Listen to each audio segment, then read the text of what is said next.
그런데 이 말씀의 주된 내용은 하나님의 뜻이 무엇이냐라는 것에 대해서 길게 말씀하신 그런 내용으로 되어 있습니다. 우리는 이 말씀 읽을 때 하나님 뜻이 무엇이냐 그러면 당장 우리는 16절부터 18절을 읽게 되죠. 항상 기뻐하라, 쉬지 말고 기도하라, 범사에 감사하라. 이것이 너를 행하신 하나님의 뜻이다. 이렇게 우리가 이 16절, 17절, 18절은 알아요. 그런데 사실은 하나님의 뜻은 16절, 18절까지 이 세 구절의 말씀에 국한된 것이 아닙니다. 오늘 읽은 본문 말씀의 대부분이 하나님의 뜻이 무엇이냐라는 것을 말씀하는 거죠. 그러니까 우리가 순종해야 될 하나님 뜻이 뭐냐, 우리가 알아야 될 하나님 뜻이 무엇이냐 하는 것들을 말씀했음을 알 수가 있습니다. 사실 하나님의 뜻을 안다는 것은 인간으로서는 불가능한 일이죠. 우리가 어떻게 하나님 뜻을 알겠어요? 로마서 12장 33절로 34절까지 말씀 보면 이렇게 말씀하고 있어요. 깊도다 하나님의 지혜와 지식에 풍성하며 그의 판단을 헤아리지 못할 것이며 그의 길은 찾지 못할 것이로다. 누가 주의 마음을 알았느냐, 누가 그의 모사가 되었느냐. 하나님의 뜻을 우리가 다 알 수 없다는 거죠. 그럼 우리가 하나님 뜻을 어떻게 압니까? 하나님의 깊은 뜻을 우리 인간이 알 수가 없는데, 그런데 하나님 뜻을 어떻게 알지요? 계시된 하나님 말씀으로 아는 겁니다. 기록되어 있는 하나님의 말씀으로 하나님의 뜻이 무엇인지를 우리는 아는 거죠. 내가 지혜가 있고 똑똑해서 하나님의 뜻을 아는 것이 아니라 기록되어 있는 하나님 말씀을 묵상함으로, 이 기록된 하나님 말씀을 내가 기억함으로, 순종함으로 하나님의 뜻을 깨닫게 되는 것이죠. 그러면 오늘 말씀에서 하나님의 뜻은 무엇이라고 우리에게 말씀합니까? 대인관계에서 하나님의 뜻이 무엇이냐 하는 것을 몇 구절 말씀에서 볼 수가 있어요. 12절 말씀을 보면 형제들아 우리가 너에게 구하노니 너희 가운데서 수고하고 주 안에서 너희를 다스리며 고난하는 자들을 너희가 알고, 여기 이 말씀을 보면은 주 안에서 너를 다스리며 고난하는 자들 너희가 안다 이렇게 말씀했을 때에 다스리며 고난하는 자들이 누굽니까? 하나님께 직분을 받아 그 하나님의 일을 하는 주의 종들을 말하는 거죠. 그들 너희가 안다는 거죠. 그러면서 그들의 역사로 말미암아 사랑 안에서 가장 귀히 여기며 너희끼리 화목하라. 무슨 말씀하고 있죠? 대인관계에서 정말 해야 될 일은 너희끼리 화목하라는 겁니다. 화목하라. 근데 화목하라는 이 말씀을 데살로니가 교회에 뭐라고 말씀하고 있냐면 너희끼리 화목하라는 거예요. 데살로니가 교회 성도들 너희끼리는 화목해야 된다. 이렇게 지금 권면의 말씀을 하시는 거죠. 그러니까 주의 종들을 통해서 말씀을 들었고 권면의 말씀을 받았어요. 그렇다면 그 말씀을 받은 모든 주의 백성들이 서로 귀히 여기는 거죠. 서로를 귀히 여기고 그래도 하나님의 뜻대로 살고자 하는 그러한 사람이라고 인정하고 서로 귀히 여겨주는 겁니다. 그래서 화목하는 거죠. 그러니까 서로 귀히 여겨줌으로 말미암아 화목하게 되는 거죠. 화목은 물론 내가 화목해야지 이렇게 생각한다고 화목이 되는 것이 아니라 화목은 귀히 여겨주는 것부터 시작되는 겁니다. 그래서 우리 모두가 다 하나님 은혜를 받은 사람이고 하나님 뜻을 순종하고자 하는 사람이다라고 인정하고 그런 사람이 참 귀하다 이렇게 생각하면 우리끼리 화목할 수 있다는 거죠. 그러니까 귀히 여김으로 화목할 수 있다. 이것을 우리가 깨달아야 됩니다. 그래서 하나님의 뜻이 뭐냐? 화목입니다. 우리끼리 화목하는 것이 하나님의 뜻입니다. 그럼 화목하지 않는 것은 하나님의 뜻이 아닙니다. 분명한 거죠. 하나님의 뜻이 뭐냐? 화목입니다. 14절 말씀 또 대인관계에서 주시는 하나님 뜻이 무엇인가 하는 것을 알 수가 있어요. 또 형제들아 너희를 권면하노니 게으른 자들을 공개하며 마음이 약한 자들을 격려하고 힘이 없는 자들을 붙들어주며 모든 사람에게 오래 참으라. 하나님의 뜻이 뭐죠? 오래 참으라는 겁니다. 그런데 여러 사람이 있죠. 게으른 자들도 있고 마음이 약한 자들도 있고 힘이 없는 자도 있어요. 교회 안에 이런 사람도 있는 겁니다. 어떤 사람은 게을러요. 이 게으르다라고 하는 뜻은 게을러서 일 안 한다 이런 뜻도 있지만은 이 게으르다라는 것은 이런 생각에서 게으른 거예요. 주님이 곧 재림할 건데 뭐 내가 일할 필요가 뭐가 있어. 주님이 재림하시면 모든 게 다 끝나는데, 이런 생각이 그 밑바탕에 있어가지고 게으른 거예요. 그러니까 그들은 생각하겠죠. 난 게으른 게 아니야. 주님이 재림하신 날을 나는 기다리고 있어. 그러니까 나는 게으른 게 아니지. 그런데 사실은 그 사람의 모습이 게으른 자의 모습이에요. 그러니까 그런 게으른 사람을 권계하라는 거죠. 그리고 마음이 약한 자들을 격려하라. 마음이 약한 자들도 있어요. 그래서 교회 안에 모두가 믿음으로 강한 것이 아닙니다. 어떤 사람들은 연약해요. 또는 자기에게 일어난 일로 인하여 힘들어하기도 해요. 이런 연약한 사람들이 있어요. 그런 사람들을 격려해야 된다는 겁니다. 또 힘이 없는 자들을 붙들어주며, 힘이 없는 자도 있어요. 이 힘이 없다는 것은 육신적으로 연약하다, 그런 말씀은 아니겠죠. 또는 힘이 없다라는 말은 세상에 권력이 없다, 이런 말씀이 아니에요. 힘이 없다 하는 것은 믿음에 굳게 서 있지 못하다, 그런 뜻인 거죠. 이런 사람에 대해서 오래 참아줘라. 그들을 붙들어주고 오래 참아라. 이렇게 말씀하는 겁니다. 그러니까 교회 안에 여러 사람이 있는 거예요. 게으른 자도 있고, 마음이 약한 자도 있고, 힘이 없는 자도 있고, 이런 사람들이 있는데, 그러면 하나님 백성은 어떤 모습이어야 되느냐? 오래 참아주는 모습이어야 된다는 거죠. 오래 참는 것, 이것이 하나님의 뜻입니다. 참지 않는 것, 하나님의 뜻 아닙니다. 오래 참아주는 것이 하나님의 뜻이에요. 그러니까 하나님의 뜻이 무엇이냐? 대인관계에서 하나님의 뜻이 뭐냐? 오래 참는 것이 하나님의 뜻이라고 말씀을 하고 있는 거죠. 참지 못하는 것, 이것은 하나님께서 기뻐하시는 모습은 아니다 하는 겁니다. 또 15절 말씀에 삼가 누가 누구에든지 악으로 악을 갚지 말게 하고 서로 대하든지 모든 사람을 대하든지 항상 선을 따르라. 하나님 뜻이 뭐죠? 15절의 말씀에 하나님 뜻은 항상 선을 따르는 겁니다. 근데 항상 선을 따르는데 그 앞에 말씀을 보면 악으로 악을 갚지 말게 하고 라고 되어 있어요. 내가 악한 일을 당했어요. 그런데 그것을 악으로 갚아버리지 말라는 거예요. 그럼 뭘 하라는 거죠? 이미 앞에서 오래 참으라는 말씀을 했잖아요. 오래 참으라 그렇게 말씀하면서 너는 너에게 어떤 사람이 악으로 행했을지라도 선으로 갚아버려라, 이 말씀이에요. 항상 선으로 따르라. 이것이 주님의 뜻이라는 거죠. 아니 어떻게 그렇게 해요? 내가 지금 속이 안 좋은데. 그런데 주님의 뜻은 악으로 악을 갚지 말아라는 거예요. 선을 따르라는 거예요. 그러니까 항상 선을 따르라는 것이 하나님의 뜻이라는 겁니다.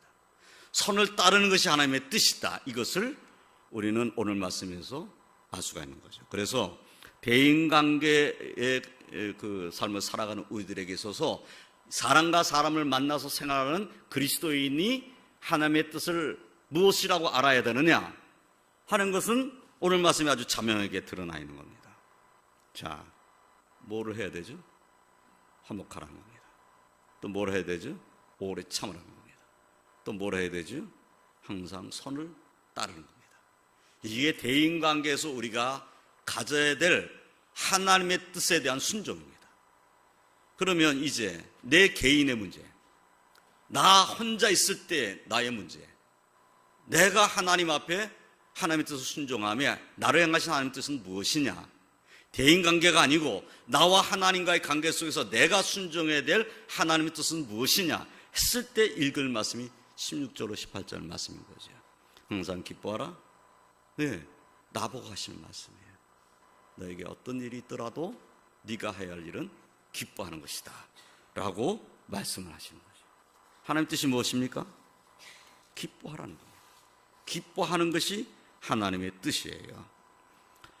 빌립보서 4장 4절 말씀에서도 사도 바울은 빌립보교회 성도들에게 말했어요. 주 안에서 항상 기뻐하라. 내가 다시 말하노니 기뻐하라 라고 말씀했어요. 예수님의 동생 야고보는 야고보서 1장 2절에서 내 형제들아 너희가 여러 가지 시험을 당하든 온전히 기쁘게 여기라 라고 말씀했어요. 기쁘게 여겨라. 아니 시험을 당하는데 기뻐하라는 거예요. 그것도 온전히 기쁘게 여기라고 이렇게 말씀하고 있어요. 그래서 하는 뜻이 뭐냐? 하나님의 뜻은 기뻐하는 것이다. 이 기뻐하지 않는 자의 모습을 우리는 출애굽한 이스라엘 백성들의 모습 속에서 발견하게 되죠. 그들은 기뻐할 요건들을 다 가지고 있어요. 그렇죠? 종되었던 땅에서 인도를 받아서 이제 하나님이 약속하신 땅으로 가게 되는 축복을 받았으니까 기뻐해야 되잖아요. 종되었던 땅에서 해방돼서 나오는 기쁨도 있고, 또 심지어는 홍해바다를 육지같이 만들어서 하나님이 인도하셨으니까 그것도 기뻐해야 될 일이죠.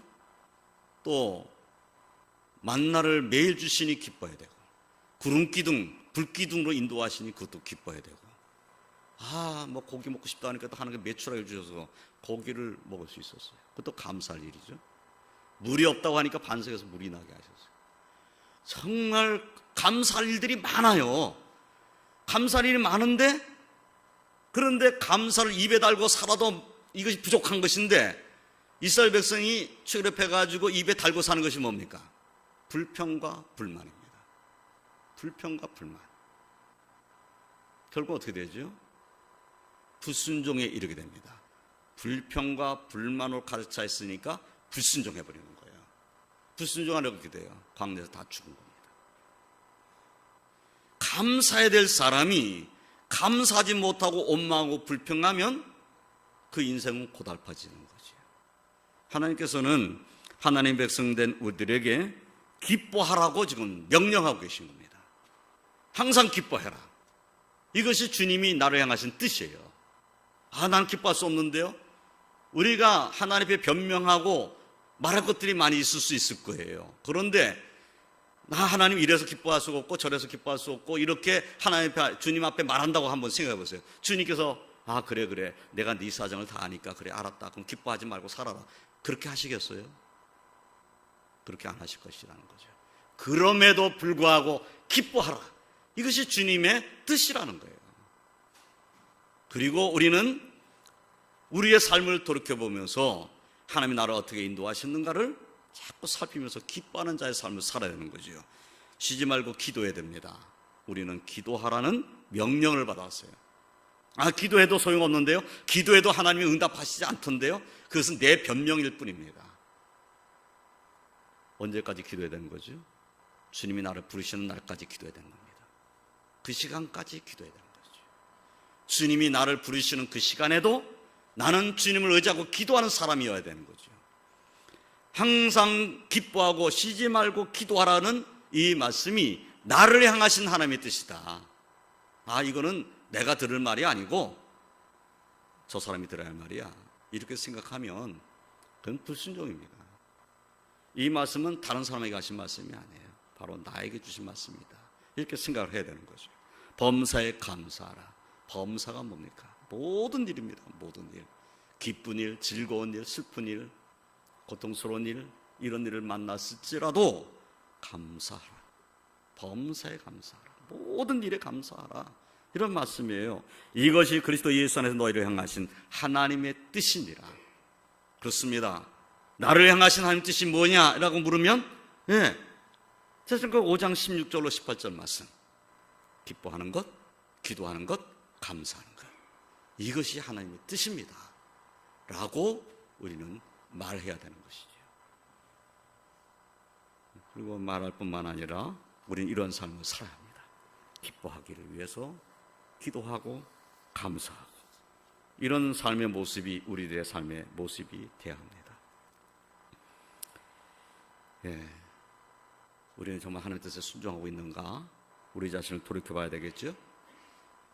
이 말씀 우리가 너무나 잘 아는 말씀이잖아요. 16절, 18절 말씀 너무나 잘 아는 말씀인데, 너무나 잘 아는 말씀인데 이 말씀에 순종하지 못하는 나의 모습을 발견할 때가 더 많다는 겁니다.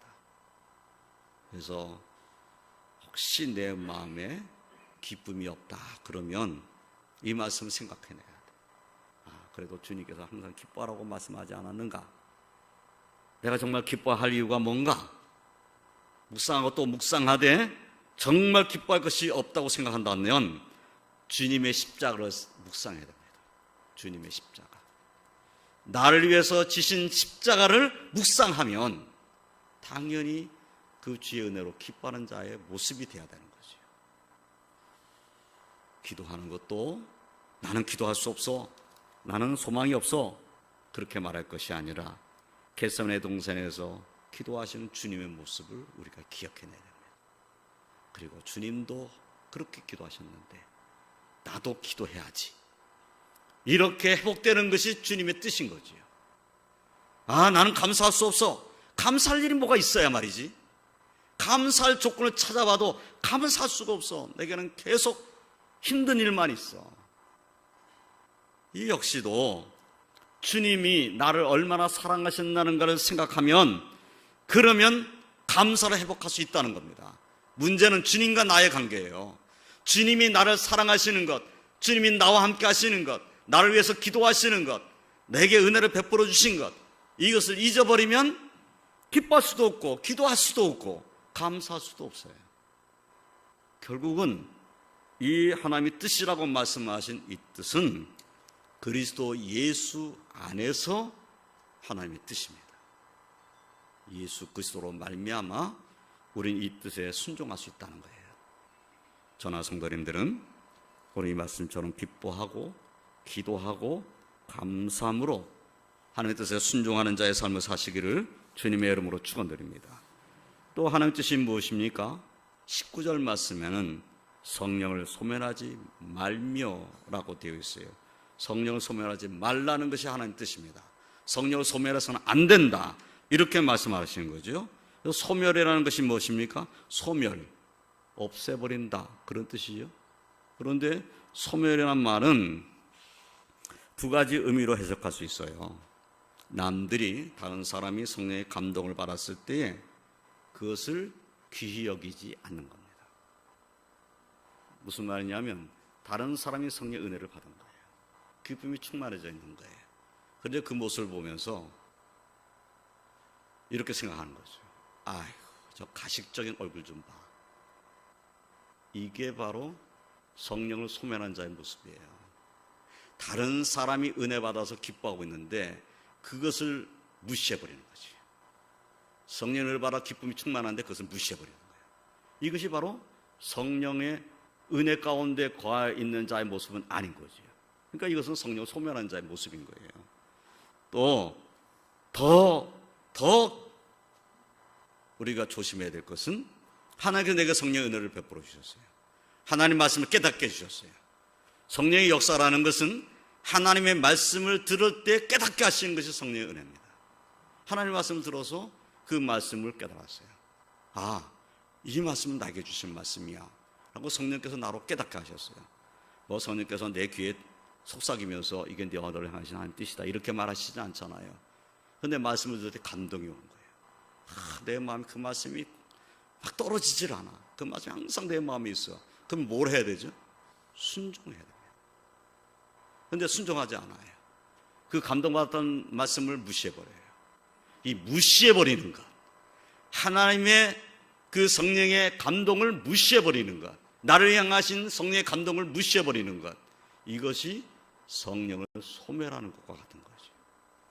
그런 삶을 살아서는 안 된다고 말씀하고 있습니다. 그렇습니다. 우리는 성령을 소멸하는 자가 되어서는 안 되는 거죠. 그럼 어떻게 되죠? 성령의 은혜를 사모하는 자가 되어야 합니다.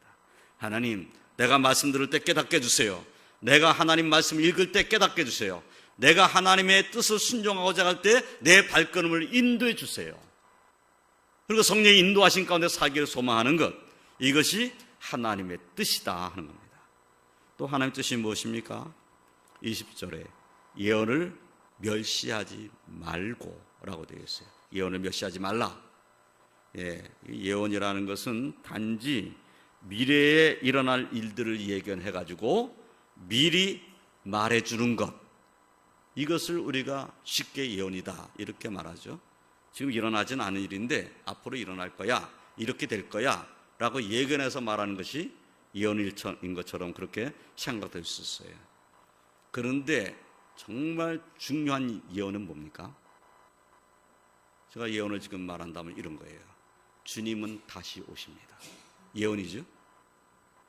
주님이 다시 오시면 심판이 있습니다. 예언입니다.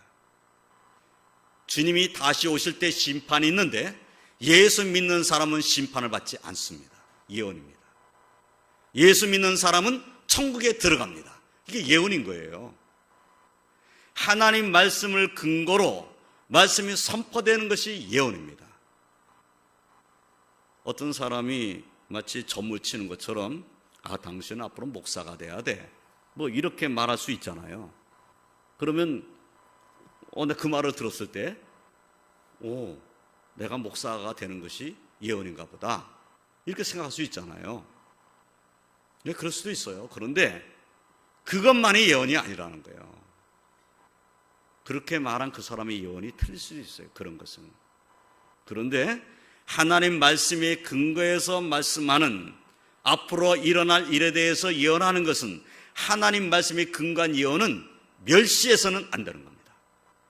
하나님의 말씀에 근거한 예언을 멸시하는 것은 하나님의 뜻을 멸시하는 것이 되는 거죠.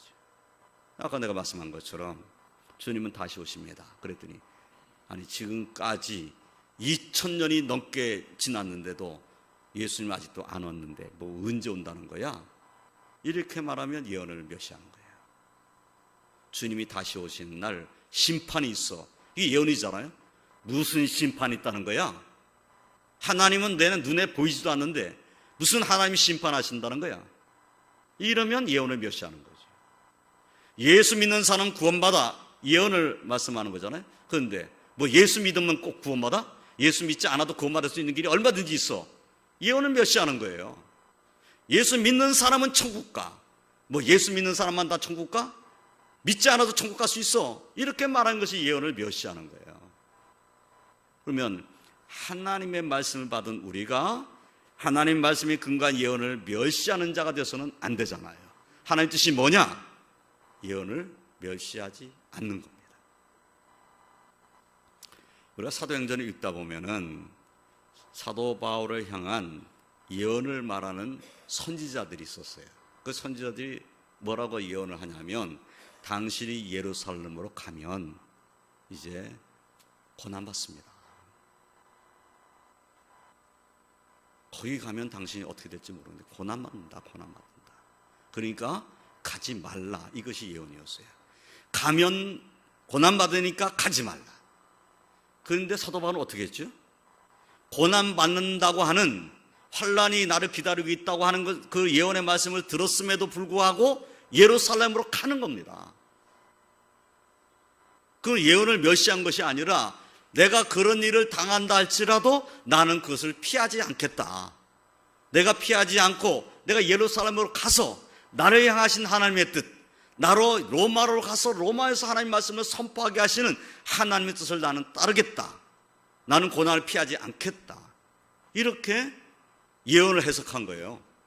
그러니까 예언을 하는 사람은 가면 안 된다라고 예언하고 있지만은 왜 가면 안 된다는 거죠? 고난이 있기 때문에 가지 말라는 거예요.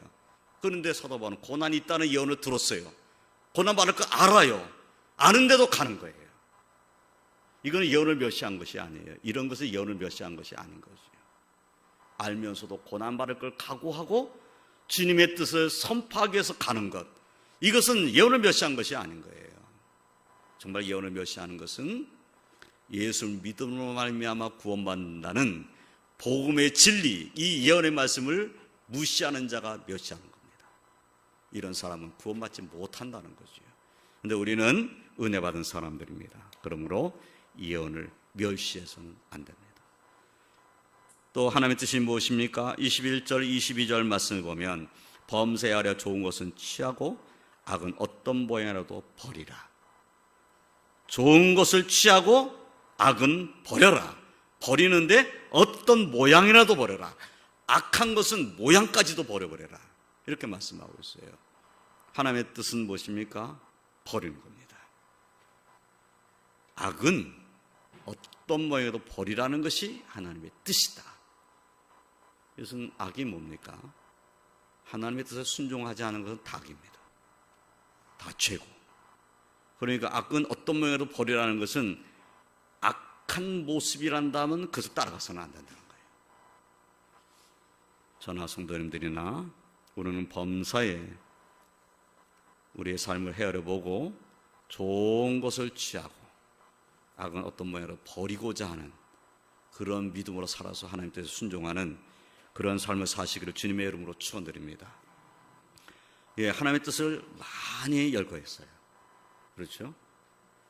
너희끼리 한몫하라, 오래 참아라, 선을 따르라, 기뻐하라, 기도하라, 감사하라, 성령을 소멸하지 말라, 예언을 멸시하지 말라, 악은 어떤 모양으로도 버려라. 예, 하나님의 뜻을 이렇게 열거하신 거예요. 그럼 하나님의 뜻은 아주 분명하게 우리에게 지금 예언되어 있는 겁니다. 그런데 23절, 24절 말씀은 지금까지 우리가 들은 하나님 뜻에 대해서 정말 중요한 말씀이에요. 이 말씀을 우리 다 같이 한번 읽어보겠습니다. 23절, 24절 다 같이 한번 함께 봉독합니다. 평강의 하나님이 친히 너희를 온전히 거룩하게 하시고 또 너희의 온 영과 혼과 몸이 우리 주 예수 그리스도께서 강림하실 때 흠없게 보존되기를 원하노라. 너희를 부르신 이는 미쁘시니 그가 또한 이루시리라. 아니, 하나님의 뜻을 순종하는 것은 내가 해야 할 일이잖아요. 그렇죠? 그런데 23절, 24절은 지금 무슨 말씀을 하고 있냐면은 하나님이 우리를 온전히 거룩하게 만들어 주셔야 된다는 거예요. 하나님 우리에게 은혜를 주셔야 된다는 겁니다. 물론 내가 노력해야 될 부분이 있어요. 내가 노력해야 될 부분이 있는데 내 삶의 인격을 변화시키는 것은 누구냐? 하나님이시라는 거예요. 하나님이 내 인격을 변화시켜 주셔야 이런 삶을 살 수 있다는 거죠. 그래서 지금 뭐라고 말씀하고 있냐면은 평강의 하나님인 친히 너희를 온전히 거룩하게 하시고 우리를 거룩하게 만들어 주시는 하나님 은혜가 내게 임하여야 된다는 거예요. 하나님 은혜를 받은 자가 이런 삶을 살 수 있다는 것을 지금 말씀하는 거죠. 또 너희의 온 영과 혼과 몸이 우리 주 예수 그리스도 강림하실 때 흠없게 보존되기를 원하노라. 보존되기를 원한다. 누군가가 보존해 줘야 되는 거예요. 누굽니까? 하나님이신 거죠. 주님이신 거죠. 성령님이 나를 보존해 주셔야 이 나의 영과 혼과 몸이 예수 그리스도께서 재림하실 때, 다시 오실 때에 하나님 앞에 흠없게 보존되는 겁니다. 그래서 하나님의 뜻을 순종하는 것은 나의 몫인데 순종하게 만들어주시는 은혜는 하나님께로부터 온다는 거예요. 그래서 24절에 너희를 부르신 이는 미쁘시니 그가 또한 이루시리라. 그분이 이루어주신다. 예, 주님의 재림의 날도 주님이 이루어주시겠죠. 하나님이 이루어주시겠죠. 그날에 구원받게 하시는 것 하나님이 이루어주시는 것이지요. 나를 하나님 앞에 흠이 없는 자로 세워주시는 것 하나님이 이루어주시는 것이요. 성령의 은혜가 우리에게 임함으로 이루어지는 겁니다. 여기서 우리는 하나님의 뜻을 깨닫게 되는 것이요. 예, 물론 하나님의 뜻은 열거한 대로 많아요. 그런데 이 모든 하나님의 뜻을 이루게 하시는 분이 누구냐? 결국은 하나님께서 내게 은혜를 베풀어 주심으로 이루어진다 하는 겁니다. 그래서 우리가 하나님 앞에 그럼 무엇을 해야 되죠? 우리는 하나님의 뜻을 순종하는 삶을 살아야 되겠는데 나를 지켜주신 분, 나를 거룩하게 해주시는 분, 나를 보존해 주시는 분, 그분을 의지하고 기도해야 된다는 거예요. 난 오래 참고 싶어. 그런데 오래 참을 수 없어. 그럼 뭐 해야 되죠? 하나님을 의지해야 되죠. 네, 나는 기뻐하고 싶어. 그런데 기뻐할 수가 없어요. 나는 감사하고 싶어. 그런데 감사할 수가 없어요. 나의 삶이 그러한 모습이에요. 기도하고 싶어요. 그런데 내가 지금 기도할 형편이 못 돼요. 기도할 수가 없어요. 내 마음이 너무 답답해요. 이 모든 하나님 뜻을 순종하지 못하는 나의 모습을 변화시켜서 하나님 뜻에 굴복하게 만드시는 분이 누구시냐는 거예요. 주의 은혜인 거죠. 그래서 그 은혜를 사모하는 기도가 우리에게 필요하다는 겁니다. 이제 말씀을 정리하겠습니다.